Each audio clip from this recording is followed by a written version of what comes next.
Hey everyone, it's Jason. Welcome back to another Siege 6 Siege, the board game unboxing component videos and stuff. So this is video number 4. So just as a quick recap, part 1 we went over just over the basic how the game is played. And like looked at all the different components and kind of stuff, just brief look at it. Then videos 2 and 3, we went through all the rules. It's quite long videos, so I understand if you didn't watch any of them. But I just want to make sure I hit on what all the cool different elements of the game were, and all that stuff. So now we are going to get into the operators, the gadgets, and the boards. I'm going to go through the look at the boards first. In the main set, we're going to look at the two different sides of it. I'm not going to spend a lot of time on it, but just so we have a little bit idea of what's in there. Then we're going to go through all the different gadgets, the base ones and stuff, and then we'll start into the operators. And we'll try and see if we can get all this in one video. Might break it down into 2. We'll kind of have to see where it goes. You'll be able to tell when you check this out because it'll say part 1 and part 2 on there, obviously. So our first map, which we've been using as the example during all the other videos, is for the Abidjan Ivory Coast. I do wish, however, on these maps they listed what the name of it was. You can obviously look at the outline and see which one. But it'd be kind of nice if someone's like, hey, let's go play on X map. And then you could just look at it and grab that map instead of having to, like, memorize what it looked like and then refer to it. Now, I can't get my camera to stand back far enough to get every single thing all at once. But just to see, this is fairly a big board. What's also noticeable to know with each of the different maps, besides the size of the board, the different rooms and everything, is all the different entry points and stuff, too. So this one has... like, on this side over here, we have a couple of windows here on the outside. Some windows here. There's some bigger rooms. There's a couple of pieces of furniture. Is obstacle in the way, so you have to kind of walk around that. But then there's, like, a big breakable wall here, big breakable wall there. So once you get into this side, you can kind of enter through or break these ones open to get through some more, add some extra spaces in there. But either way, if you come from this side of the building, you're going to have to funnel into this main room or break through this wall and go through here. Then once you get into this side, again, we have some into the middle. We have, window here, window over there, wall there. So you kind of funnel into one of these two areas. You can break through, go through, and then you can kind of go here. But then now you have to kind of almost go around everything. Or if you came vice versa, the other direction. Because we just got window entries on the outside. If you came into the big giant room from this side, you got a couple of different entryways. But then, yeah, you're going to come through here, which you can obviously place doors in these different areas to block stuff off as well. But do you go through this tiny room and then try and break out and sneak around? Or do you just use the action to go through the bigger rooms? And this could also depend on where the defenders place stuff. They could place doors here and no door here to try and get you to funnel you this way because there'll be less actions. Or you have to spend more actions breaking through, then coming around, breaking through this door, then breaking through these doors. Or they could leave this door wide open and this wide open and try and funnel you that way. So a lot of different options and stuff there. Having furniture right here is kind of odd just because it's like, I get they're going to block you, but they're less blocking space. But like having furniture like there, they have a couple of different like desks or chairs or something there, smaller ones. So even though this room is fairly big, it's not as open as you think once you start putting all them objects in the way. So that's our first board. I'm going to flip her over and we're going to look at the other side. Try not to break this at all. All right, so here is our other side. This is, I believe, Germany. I'm going to look at the book quick if I can remember where I put it. Yes, this is Hanover, Germany, the clubhouse. So we're going to get a different feel. Like, we haven't really looked at this one too much before, but we're going to get a couple of other things that are very notable about this. Besides the feel, some of the rooms get a little bit tighter. But I also like is, it says, so looking on this side, There's a window here. Well, there's an open door right here. They can just walk in. Now, granted, they can put a barricade there, but there's no extra movement to hop through it or anything. Well, that leads into like this back alleyway. But then you can kind of enter this way. But then, yeah, from this side of the board, the only ways in are through this doorway or breaching through this wall or taking this roof entrance way over here. So getting through this side is not as easy as it was on the other board. But then we kind of look here at the middle, though. Now we start getting into this area. You got a window to get into this side, wall there, or an open door here. So again, you always put barricades there. But it's also very noticeable about this is we have this room here and this room here are the ones with the little arrows, so they can be dropped from the top. But outside area, all of this is an outside area. Little outside area down here. There's a lot more outside areas, so the roof doesn't have all these extra rooms you can drop in and attack from. Even like this one right over here. This doesn't have the little arrows in the corner, so you can't use them vertical attacks from them. So this actually kind of adds a little bit more trickery for someone that likes to play up on the roof as much. And I think the idea is this helps the attackers maybe get up to the roof, because then they can drop down into various areas. Because, yeah, they can come all the way out here. Now, there's no reason these spaces out here that the defenders can't be in. They just can't be on these green outside perimeter areas. Let's scoot over a little bit more. We have this part of the map. I like this little section here. Either you come in here or break through this window. We got some walls here. But we have a wiggle gap here. And we have like a little odd room you can go here. You got a guy hiding kind of back over here. Like imagine you have a defender. And is that a decoy or is that a regular one? You don't know. So if a guy has to run through, they have to take that risk, right? On which one it is. Because if it's a decoy, they'll get through. They'll have to reveal themselves if they want to overwatch in that spot, to shoot. But you could risk that maybe that wasn't really them. Then on the outside, we have this big giant roof access as well. Some more roof areas, a lot more breachable walls on the outside than the other ones. It's kind of a cool, different idea that they have for each of the different maps. We'll later on, one of the later videos, we'll check out the other map packs, which are 3 more sets of maps. So we're going to get a bunch of different other things as well. All right, now we're going to look at the gadgets. So I'm going to switch this setup in a second. Alright, so now we're going to look at a bunch of the different gadgets and stuff. So before we hop into those we're going to look at some of the other just quick components. We have our different window barricades, single, double. They have the little yellow icons, so they have yellow destruction on there. But again, they're short enough that your operator can see over them, so you can know that they're like 8 windows for that. Then we have the double doors and the single doors. I also like that they have the little openings in them to show that you can, you can kind of shoot through them if you need to, as a barricade. But again, they have to be destroyed to move through. We do have our breaches, our single and double for those. So if you break through a wall, we can get those as well. And the other ones is the defender can also get the extra walls to add in there. So there's a lot of the doors, a lot of the breach walls. There's only 2 of those extra icons, though. But we're going to go ahead and look at some of the components, the different characters. Or we're going to look at the generic stuff first, and then we'll look at the ones for each operator. Alright, so we have our tactical inventory for the defender. They have 4 cubes to start off the game with. They can either get some bulletproof cameras, so we have our normal cameras, which I guess I didn't really look at, which is set up in here. They're going to be this. They have that nice little clear effect, so they kind of like look like they're actually mounted to a wall type of thing versus just big gaudy thing. The little stickers on there say what their eye is always visible. The little middle symbol, the circle, is meaning they're electronics, so certain things that affect that. And the yellow means they're destructible at yellow level. And those other cameras get placed at the beginning of the game to help survey the room. You can deploy the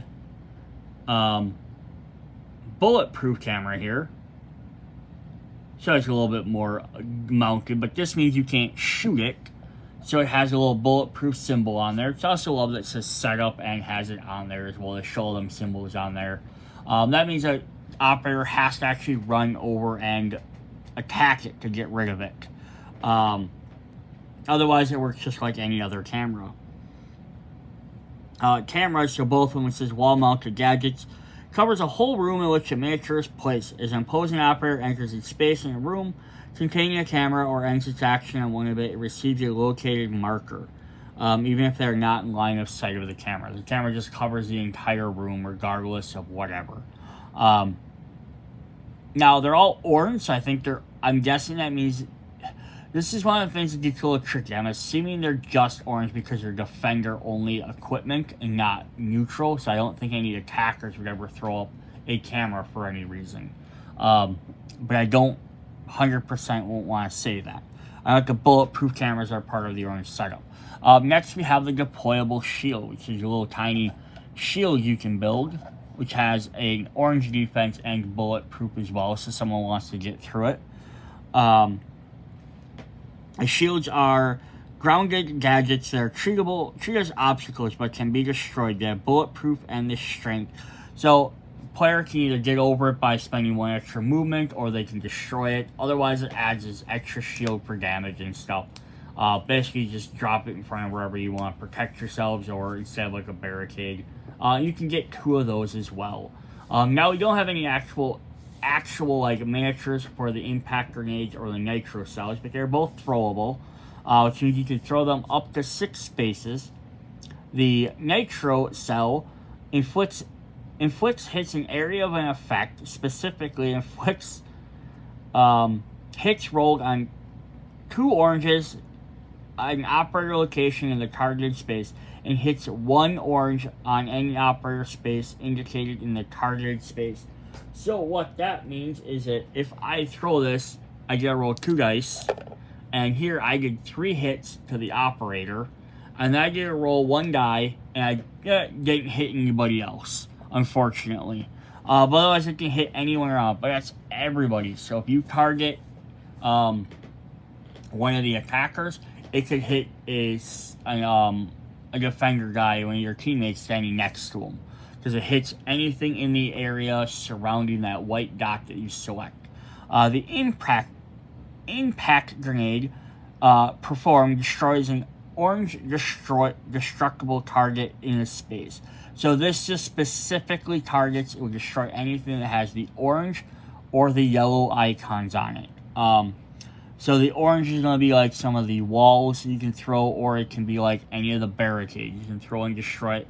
It just targets it and destroys that one thing, doesn't do any extra damage. Yeah, so that's what those guys get. Basically, you get cameras for security, trying to find guys, but a little bit harder to take out because the guys can get next to it. Shields to help yourself. Impact grenades to help destroy things that are in your way. Or you could have nitro cells to try and do some extra damage. Again, why would you ever want to use an impact grenade to destroy things? Because it might be preferable for you to destroy a wall from really far away with an impact grenade, then use your second option to shoot, as opposed to using your destroy action to get next to it. Or, there's other different things that might pop up that your opponents play as well that might be worth getting rid of. Cool. So that's what we got for those guys. Alright.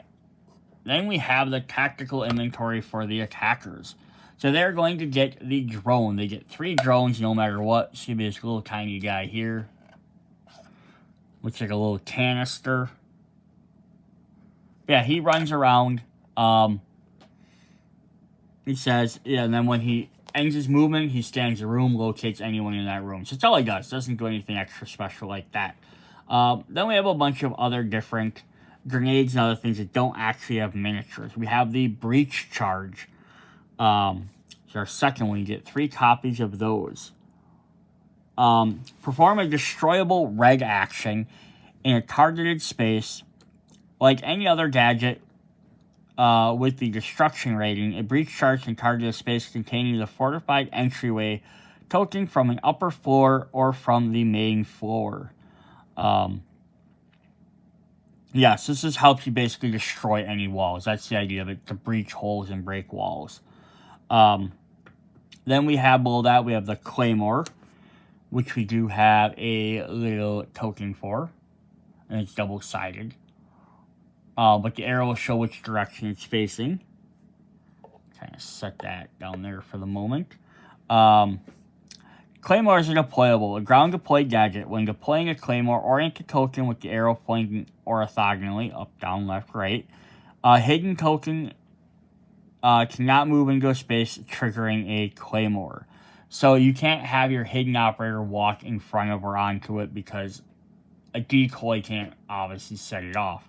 A claymore is tripped if an opposing character enters a space containing it, token, or the space targeted by its arrow, so either on it or next to it, or if it is destroyed. When a claymore is tripped, operators in a space containing the claymore token or spaces adjacent immediately take hits rolled on 2 red dice, then put it back in the box. So now, kind of like the nitro cell blew up 2 areas, this triggers and then it'll blow up any area around it. So there could be a potential that blue player drops this, yellow player could take the risky maneuver of running in front of it, triggering it, blowing it up, and taking out that guy that placed it as well. It's just kind of a fun little thing to think about. Then we have a frag grenade up in the top there. Perform a yellow action targeted space. Any operator in that space takes hits rolled on 2 yellow. Perform a destroy action on targeted space, adjacent spaces, and do yellow. So like the nitro for the orange team does 2 orange and hits operators, but it only does damage. The frag grenade will do damage and destroy yellow objects. So that's very helpful for destroying things. The flashbang grenade, operators target space must or adjacent spaces will receive a stun token. Just perform stun token, but that does reduce your opponent's attack rating. And then we have the smoke grenade, which will get us our smoke overlays, which we looked at before. Spaces occupied by the smoke overlay block line of sight, except for line of sight to always visible gadget or located operators. Operator containing a space with a smoke overlay will have all their lines of sight broken unless their target has been located. Yes, you can throw this to block people's lines of sight. Very simple. The other thing, 2 things I forgot to bring up was for the defender. I'll just throw this back up just to note that we're talking about them. But this is during setup. Is we also have the fortified defenses, or fortified entryway. Sorry, is a ground deployed gadget which must always be placed on an entryway space. That's by up and down arrows for the ladders. When entryway space is fortified, it is no longer treated as an entryway space until it is destroyed by a red destruction rating used from the main floor or the upper floor. So someone can come from the upper floor and shoot down and destroy that so they can get in and out of the access, or they can go from the bottom up. The other one we got is the barbed wire, which is bulletproof and has a yellow destruction rating. It's a ground deployed gadget. Attackers entering a space containing barbed wire token must immediately end their activation. A drone gadget cannot be deployed or enter a space containing barbed wire.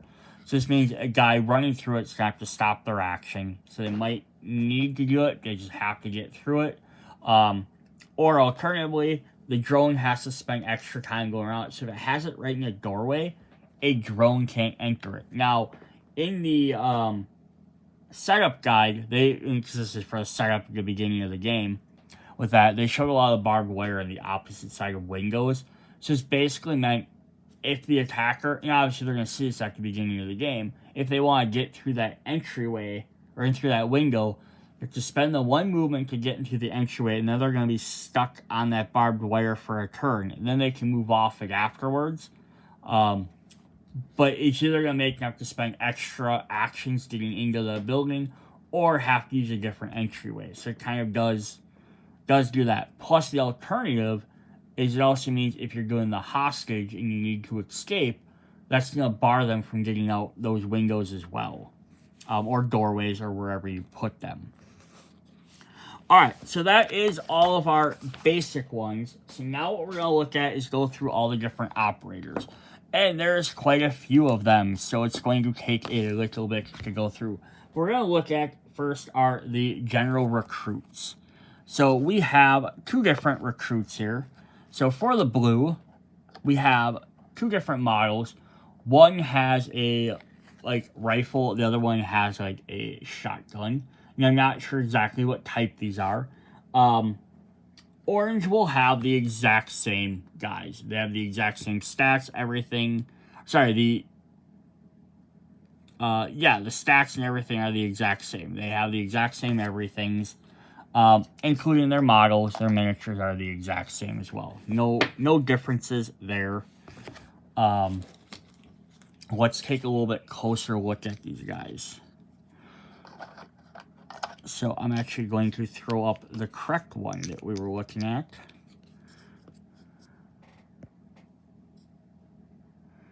So this is our one with the rifle. Just general, no like super outstanding features. And then let's take a look at the other one really quick. And again, they're going to be the exact same models for the other two, so I'm not going to bring them up. But then yeah, basically exact same outfit, almost the exact same pose. And the other guy's hunched a little bit more, but he's just got like the pump rifle action shotgun. But these guys play when you're playing team games, or you could use them in other modes. But basically, they're just your generic guys. But they do have a couple of other neat things in them. So they don't have all the extra skills. Like if I look at one of the characters, they have their extra special abilities. They don't have any of those. But they do have they have range. So like in range, they start off with these cubes all covered, this side all covered, and when they start off, they just have 2 range, yellow, orange, and then they have the lightning bolt, which means they can't, if they're targeting someone that is shielded, with any protection, they do not roll the lightning bolt. So if he's targeting range guy, he does less damage. But then as you're playing with these guys, at the end of each round, you can get rid of these cubes to upgrade them. So if you're playing through more short range, you can give them more short range. Or doing more long range, you can better long range. Plus the ones that have little arrows on them, you can recharge your tactical inventory, which is really fun too. So this might even be a cool reason just to play with 4 characters and 1 recruit, which I think they recommend in the starting games, just because then you have that extra ability. Yeah,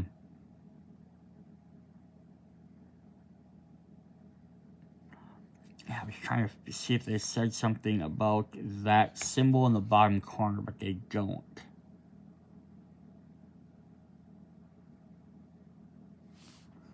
That's alright. Alright, let's keep moving on. Yeah, on the bottom they have run of 5, so these guys can run 5 extra spaces. They have a destroy of orange. They have 4 hit points. Again, the orange one will be the exact same stats, so they're equal to each other, definitely.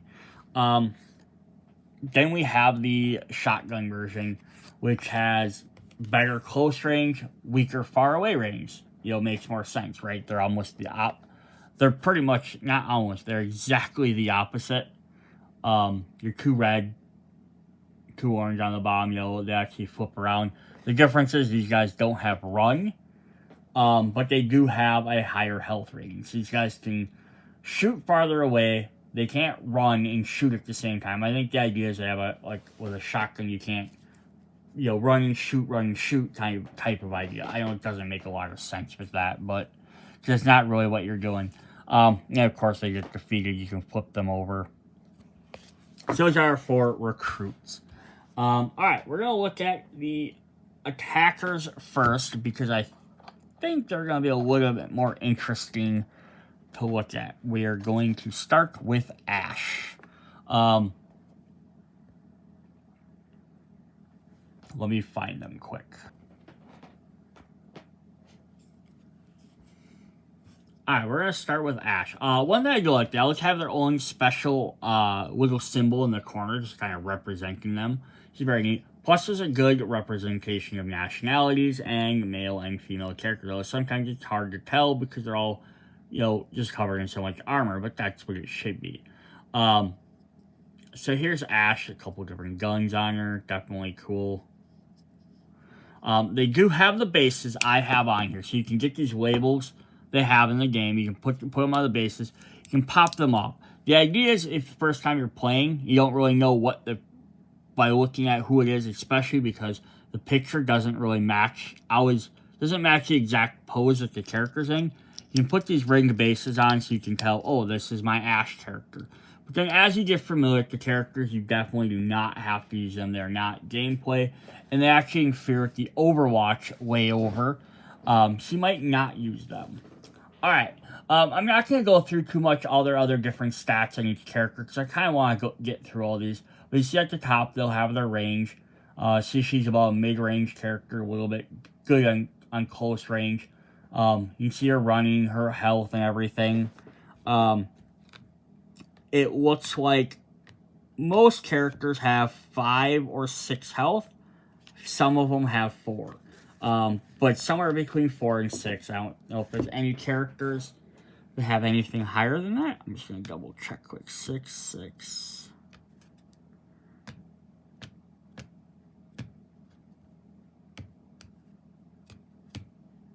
Yeah, it's like 4 to 6 for all of them.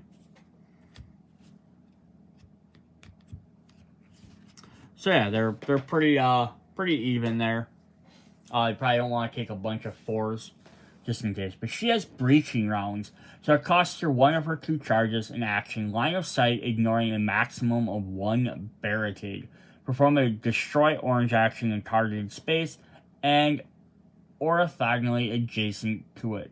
So this is basically she can fire a big giant round to destroy a big chunk of things. So yeah, it's kind of cool. She can shoot through and get rid of extra barricades and stuff. Just helps her, that's what she's doing. She wants to get in, destroy stuff. Not going to spend too much time on each of these. They're fairly simple on what they're trying to do. Alright, up next we have Thatcher. So there's Thatcher's miniature. He's got just gas mask on. I mean, I have to say, definitely the miniatures are very good. They're very detailed for what they are. Like, different. I love them. They're all in, like, action poses. I don't generally like when you watch the games, they just have all their characters just standing there. Like it is. Like, their poses right now and their pictures. If that's what they gave me, I'd be like, this is terrible for an action game. Alright, so he has a little bit less run and destroy on his stuff.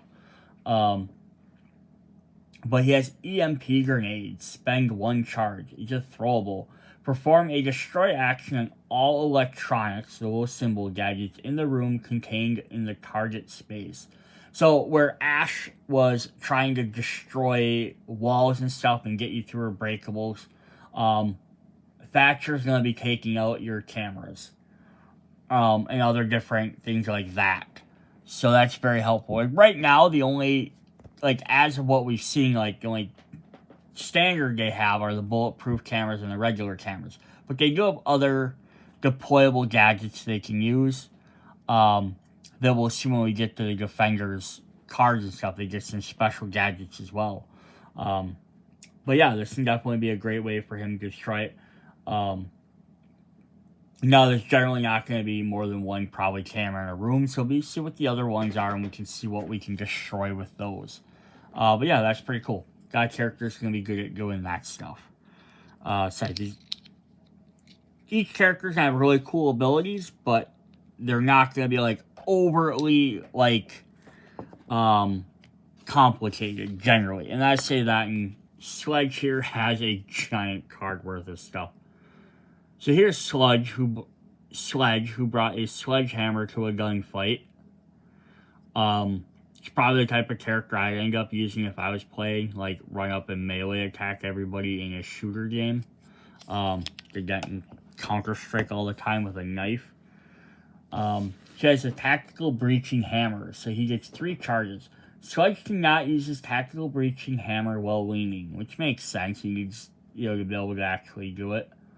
1 charge deployable, ignoring a maximum of one light wall or barricade. Perform a destroy action in your targeted space, then place a miniature on it.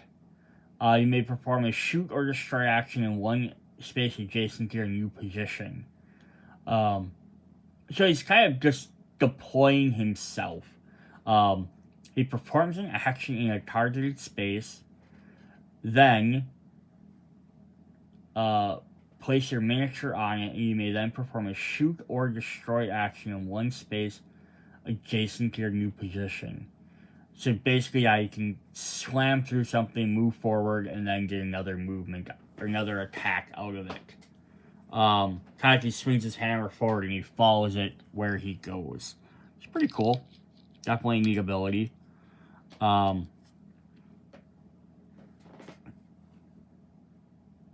Ignoring a maximum of a light or weak. Interesting. Alright, up next we have IQ. So it looks like she has some sort of little pistol and a data pad. Let's see if it'll focus back up on the miniature. There we go. We can see how some of these characters, like, she has a little data pad. Okay, I can tell she's a data pad. Sludge has a giant sledgehammer. Very easy to tell who he is. Some of these guys, it's like, especially the first two, you can kind of tell when you start looking at their gear.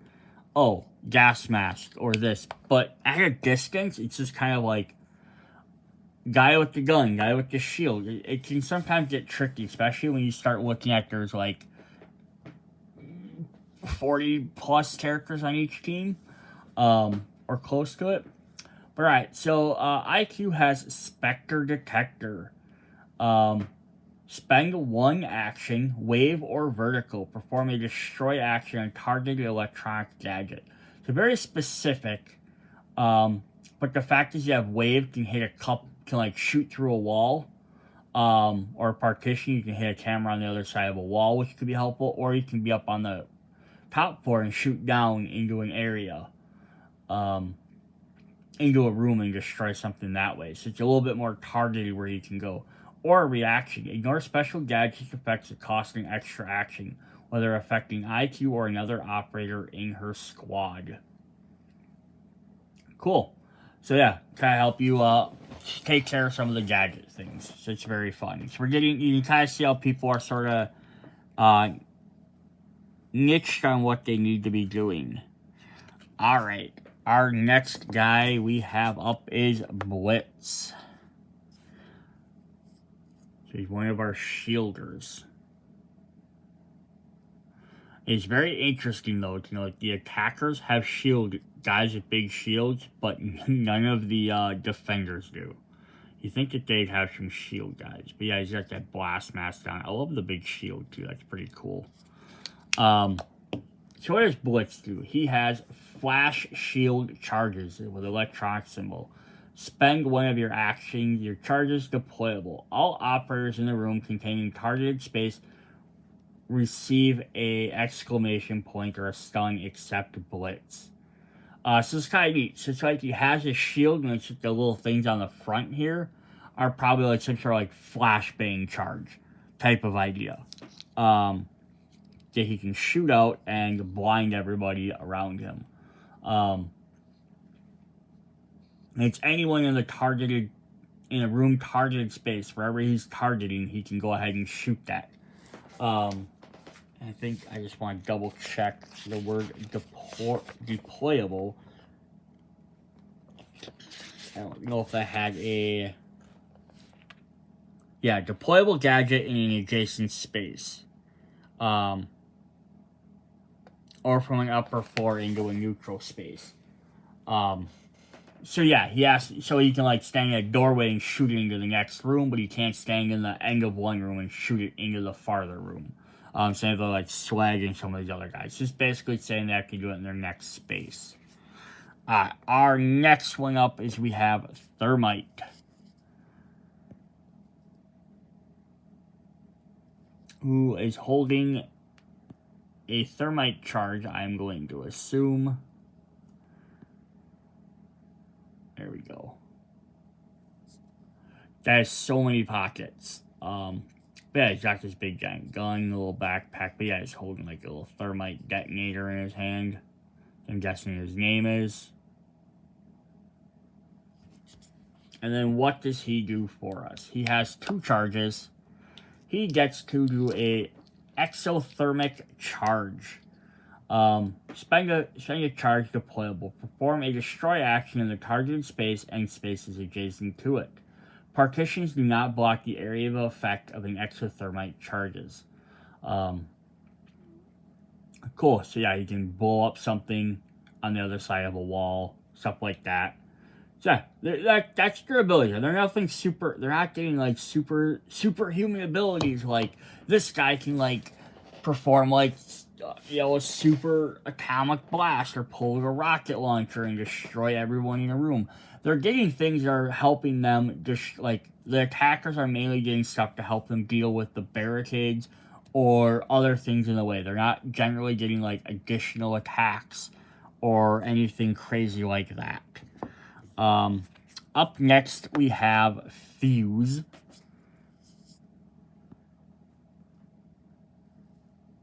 There's Fuse there.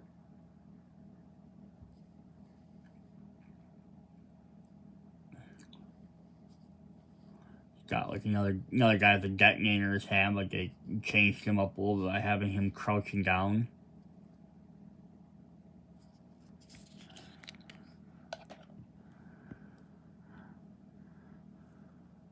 It's a decent number of these people that are left-handed for their guns. I'm kind of surprised. I mean, it's not a ton, but there's enough that are holding left-handed weapons. He has cluster charge. Cluster charges. Deployable, ignoring a maximum of 1 light wall or barricade, or vertical. Perform the destroy action on all gadgets in the room containing the targeted space except always visible gadgets.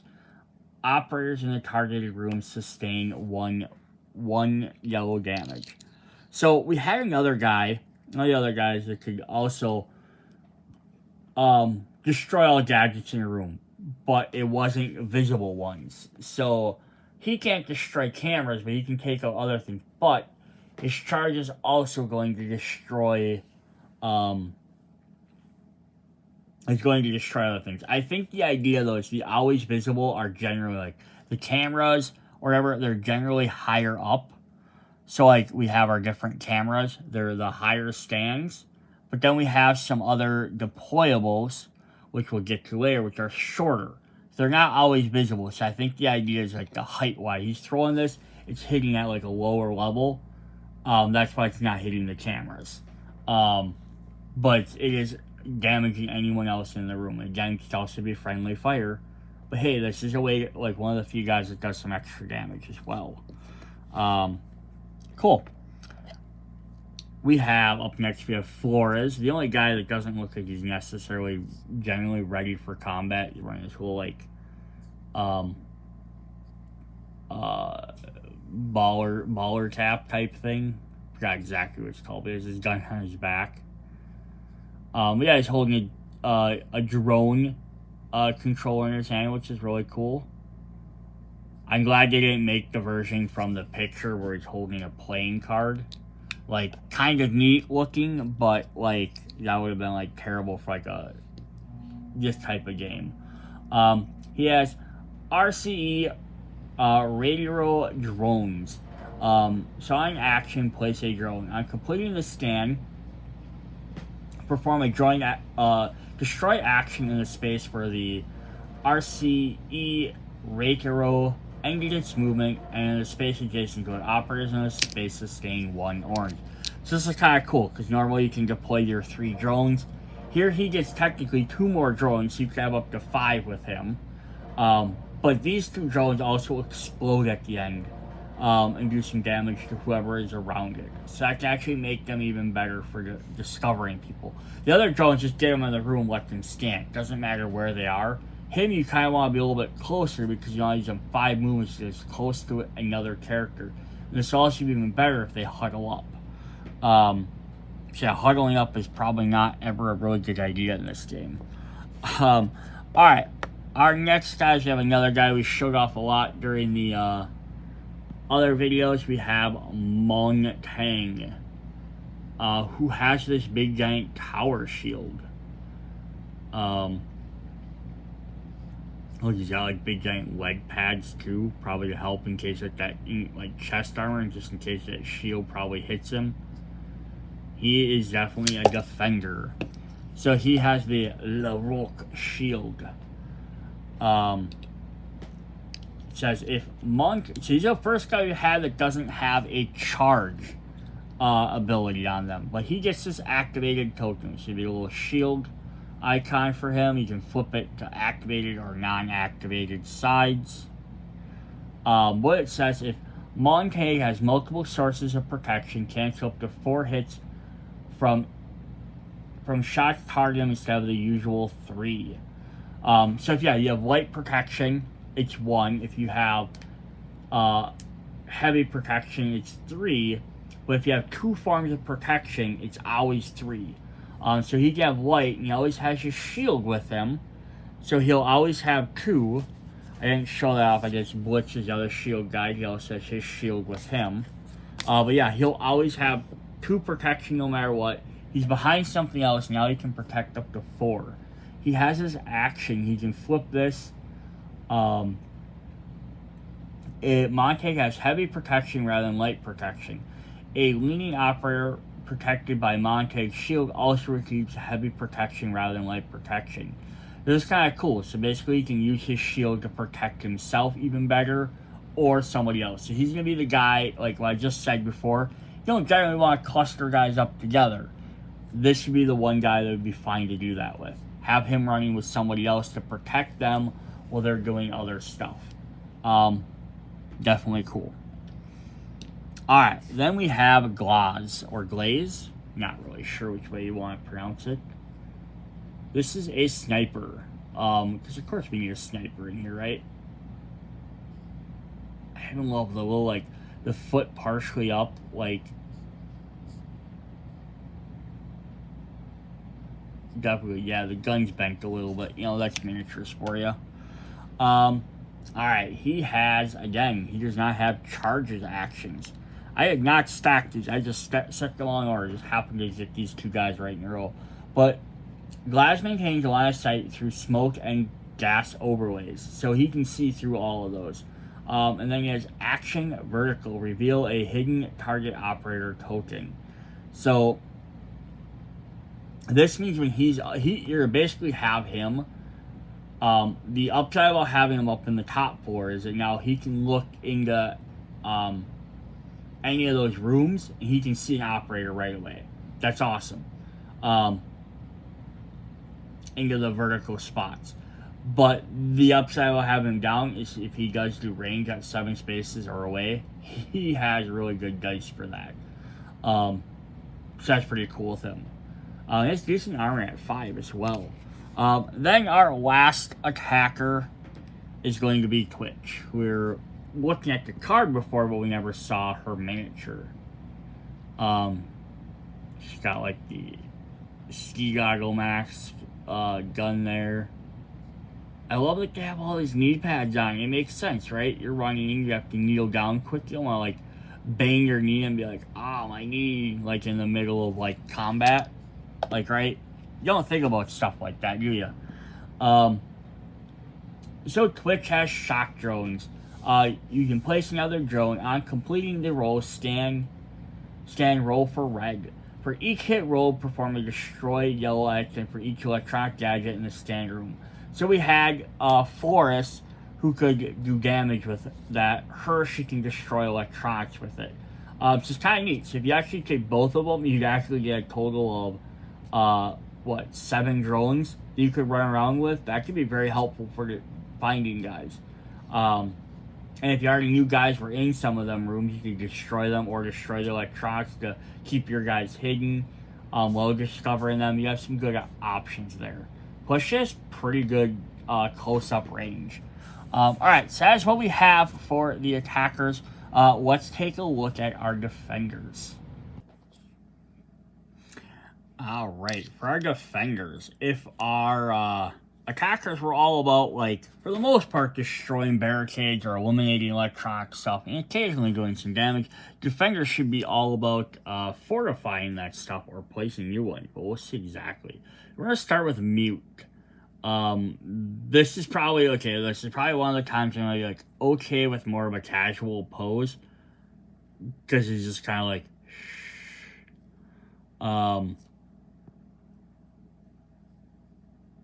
yeah. So it kind of works with the idea of what his name and stuff is. So I don't mind that as much. Like 1 or 2 is okay. All right. So he's gonna start off with sonic or signal disruptors, which are electronic and they have a yellow destroy icon on them. I do wish they showed what they looked like or had some other way for you to know exactly what they were. Because yeah, otherwise you have to kind of look at the book to see which ones they are. But that's all right. He has setups. This is during the setup. You can place 2 signal disruptors on 2 heavy wall sections. So here are our signal disruptors. What they will look like. So you can place these. They're short ones. So they're going to go up there. They have the electronic and the yellow symbol. We'll put that right there next to him. The attacker's electronic gadgets cannot be targeted. Be deployed in or enter spaces room containing a signal disruptor.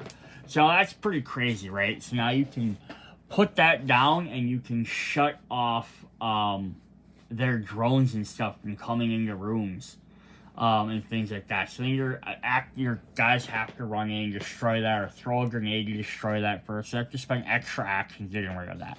So that's a really fun way to just start that off. Start off the defenders. They get a nice way to like counter some of those abilities. Set up some extra defenses. Next up we have Jagger,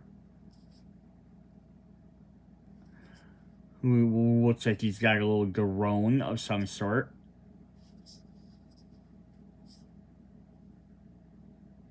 Let's see if I can get he's focusing on that a little bit better. Come on.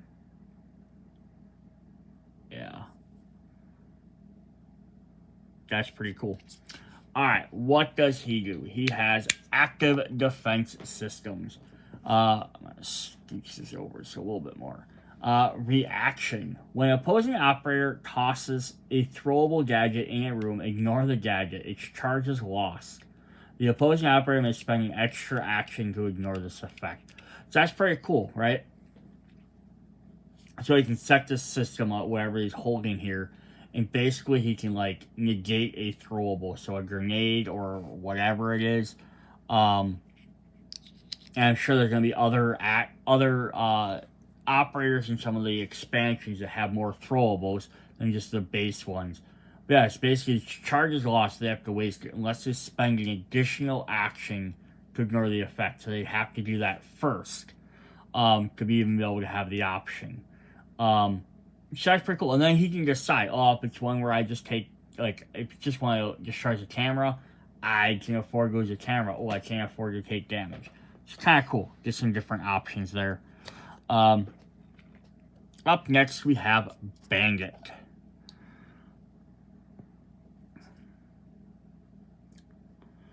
This Bandit, gun, little box on the floor, setting up some shock wires.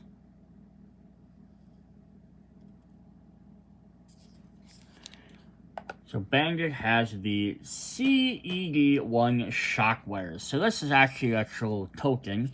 Like this I do like because the token does show shows our appropriate symbols, bulletproof, yellow, destructible. It also has the same symbol as Bandit on there. So that you can be like, oh, okay, that's what one I'm looking for. So at the setup, again, another setup option. This is cool because the different defenders are going to gain more options to set up defenses at the beginning of the game. To set up the two CED1s in 2 free spaces. A CED1 electrifies its own space and all adjacent spaces. Fortified walls and armored panels, metal partitions, do not block the area of effect of the CED1.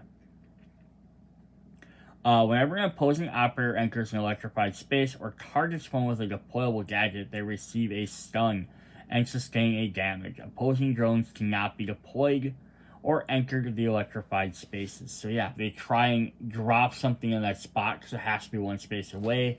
They're going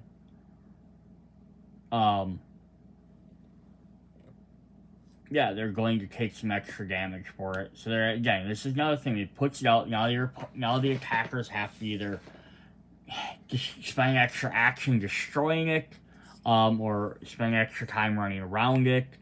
Yeah, that's pretty cool. So right, it makes it harder for them guys, which is the whole point, right?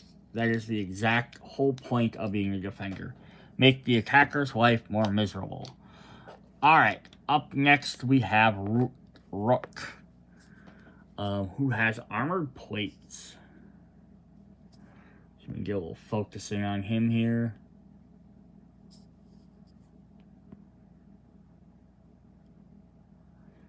I like how he's kind of got the go ahead signal, I think he's actually doing stop, wait a minute, wait, we're not ready to go yet. Because yeah, you can see some of the defenders might want to stick together a little bit more, especially this guy. Armor plate, so he's going to get this little token, which got his little symbol on the front. Same thing on the back. A little shield icon, which will say, setup, place an armor plate token on the profiles of 3 other operators with stamina stats of 5 or less. The operator must put their armor plate back in the box instead of taking a hit. So basically, it gets 3 extra characters getting extra damage points. Again, that's not bad. You feel like you're going to take some extra damage, bring Rook along. He'll give you guys some added protection. Now, you look at that versus something like the attackers, Montauk with the shield, who can protect somebody else. Because they have to be next to him to do that. Whereas he can be, you place him now, he can just go ahead and do whatever else he needs to be doing, right? And they're all just going to get extra armor. So you got to debate, obviously, which is, their attacker and defense, different things. But you have to decide, is the extra point for each guy worth him not having any extra special thing to do? But he does have pretty decent stacks. Alright, then we have Doc. So if we protected a guy, let's have a doctor in the field to help heal guys. Makes sense, right? And all these, middle of the field, he has all his guns strapped in, and he's, putting on a circle glove. Again, a lot of guys with, blast shields, a lot of knee pads, armors. It can be kind of hard to tell some of these guys apart, to be honest. Alright, so Doc has a stim pistol. He has an action with a charge.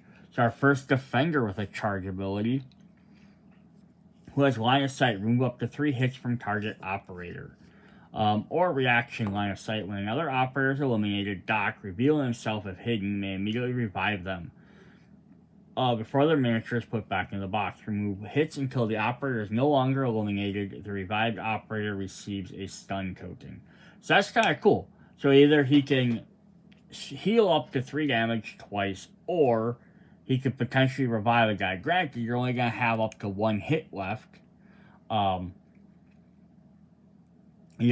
But still, it keeps you in the game a little bit longer to do something else. It's just kind of cool.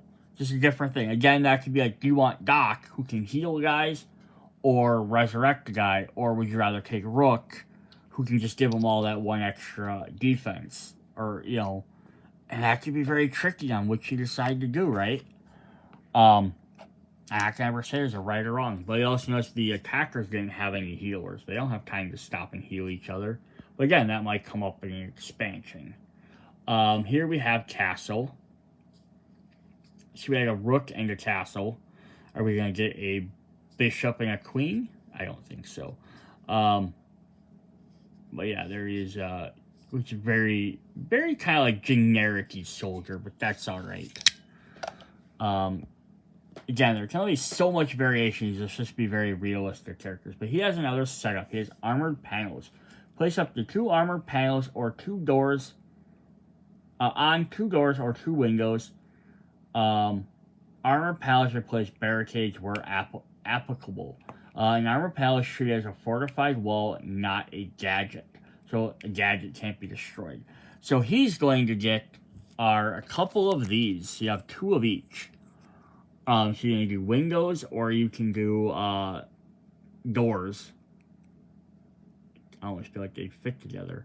But yeah, then they have the red destructible, so they're even harder to destroy than barricades. They have a symbol on to match them.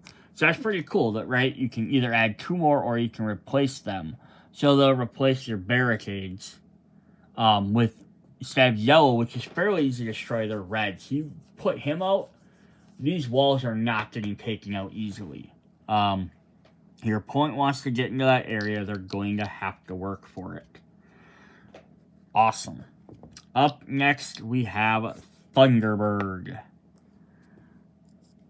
The Kona stations. So she definitely looks like a pilot. Just in my thought, with the goggles.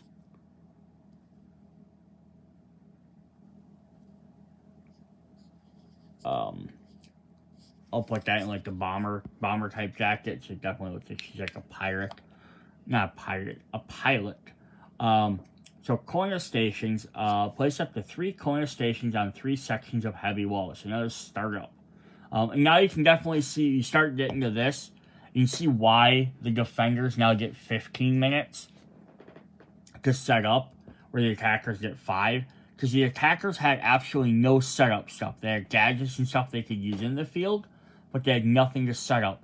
Defenders, you'd be like, oh, well, all you're doing is rearranging a couple of things and placing the cameras and stuff on the, and then placing your guys down. But now if like all of a sudden I have 5 guys, all extra setup stuff, that could be, easily 3 things each, 2 to 3 things each. That could be 10 to 15 more objects I have to place, right? So that could definitely make a difference. So yeah, she's gonna get these little guys here.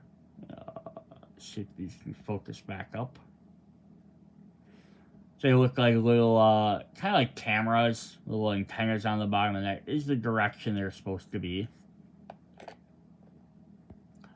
But you get to place 3 of these up to sections on a heavy wall. Whenever an operator, attacker, or defender is in a room containing 1 or more corner station, takes hits, they ignore 1 damage. So kind of like a double-edged sword, but it can be very helpful. Sometimes, hey, not letting your opponent take damage, but keeping you alive might definitely be worth it, right? Yes, that's pretty cool. All right. Up next, we have Tachanka. I'm probably saying that wrong. But this guy is heavily armored. Look at this. He's got big, giant guns with, I'm guessing it's like, yeah, it's a Shmika. It's like a grenade launcher. And he's got this with, I don't know, is that like a big, giant coil round of ammo that he's just going to be releasing relentlessly. Plus, he's got like a giant metal helmet. Like, everyone else has, like, regular, like armor gear, and he's like, nah, I'm going to carry or wear, I'm going to put him up here. Sorry, he's going to wear, like, a giant metal, like, knight helmet type thing. So he's got the Shmika launcher. So there's 3 charges. It's a throwable with the fire overlay. Operators in space contain fire overlay immediately sustain 1 orange damage. Whenever an operator enters a space containing fire or ends their action there, they contain an orange damage. So he's going to get the fire overlays. So we've seen the smoke one before, but now he'll make the fire one, which also has the T-shaped one as well. But yeah, that's awesome. You can just shoot this and hit it. Now again, it can hit your teammates as well, so be careful. But it only lasts for 1 round. Like, he shoots it, and it lasts for 1 round, goes away at the end of the round. But this should be easy enough for, like, to shoot into a doorway, right? And then now your attacker, now the other guys, you shoot it in the door. Maybe obviously you probably want to hit someone, but it also is going to prevent them from coming through that doorway on their the attacker's second activation. So they'll have to either take a point of damage, and run through the fire, or they'll have to run all the way around or wait. And sometimes you can't wait, especially if it gets towards the end of the game. And he has 3 of those, so that's pretty cool.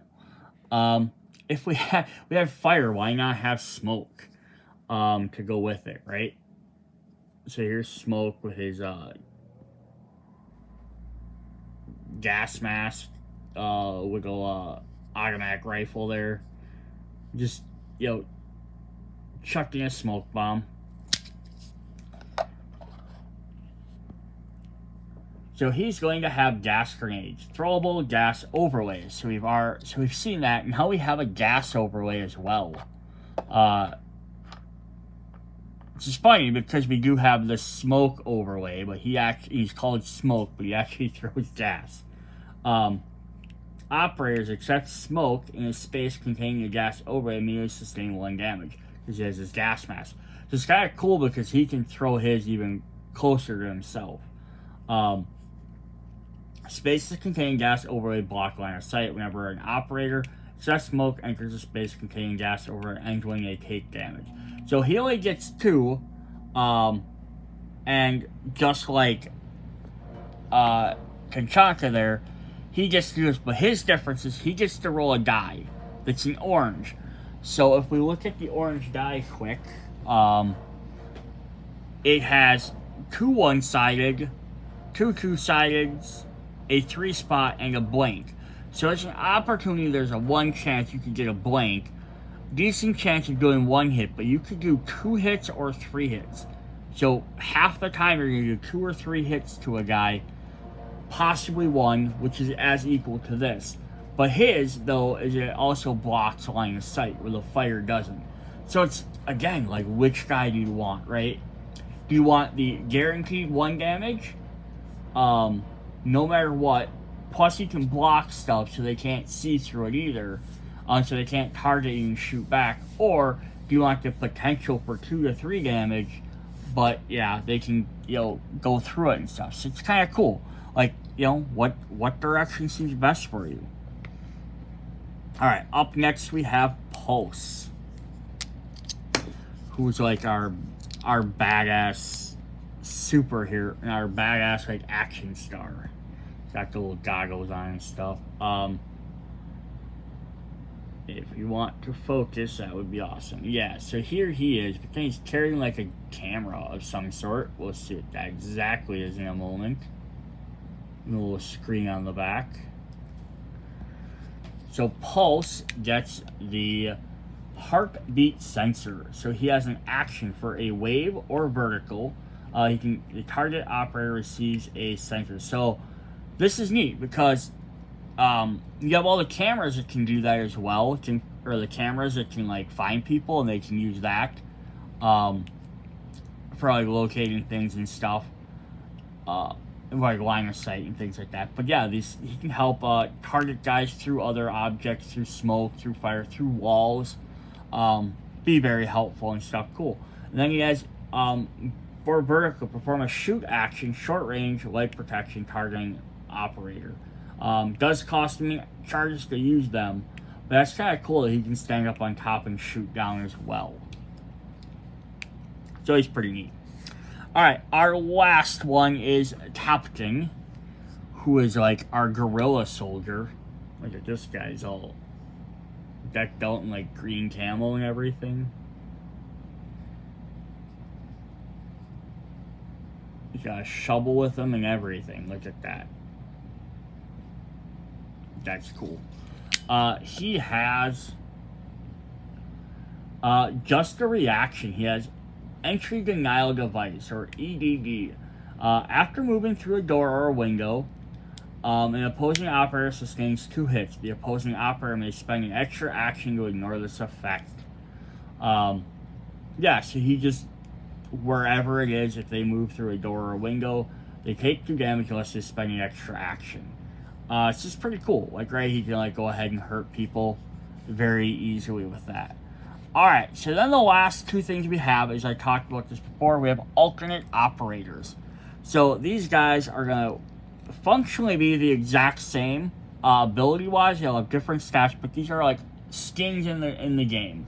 Like, so what they did was they took the characters, they made brand new skins for this game, and then they turned them into miniatures for this, which is really cool. So, this box has, the starter set has 2 for the orange team, the defenders. Then each expansion kind of goes back and forth a little bit. So, like, one will have one for the attackers, one will have one for that. And then there is a runner-up box which has a bunch of extra ones. I think in the end, I want to say one team has one more than the other. But it's not that big of a deal because they're just, again, they're more or less alternate costumes. But here we're going to look at. So first up we have another Tachanka. So here he gets like medieval stuff. He has like a battle axe. He's got a big round shield. It's like Viking wear, right? But he's still got his rocket launcher.